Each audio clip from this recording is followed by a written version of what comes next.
और अब हम इसमें डाल देंगे गोश्त। ये देखिए जो हमने चिकन लिया था वो हमने डाल दिया है। मैंने हड्डी वाला चिकन भी लिया है क्योंकि हड्डी वाले चिकन से जो हलीम का ज़्यादा जायका निकलता है। बाद में हम इसको बोटी लैदा करके हम इसको ग्राइंड कर लेंगे आराम से।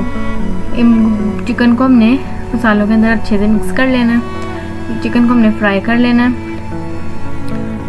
5 to 7 मिनट्स हमने इसको कुक करना है अच्छे से तेज़ आंच पे, ताकि हमारा जो गोश्त है फ्राई हो जाए अच्छे से।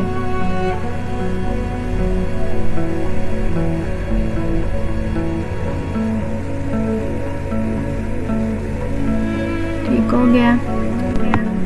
अब जो है हम अपना ये जो चिकन और ये सब कुछ हमने जो भी किया है अब हम इसको कर लेंगे जी, वो प्रेशर लगा लेंगे। ये सारा हम डाल के देते हैं जिसको प्रेशर में अच्छे से साफ़ कर लेंगे। ये देखिए जी, इसके अंदर हमने डाल दिया जी पानी।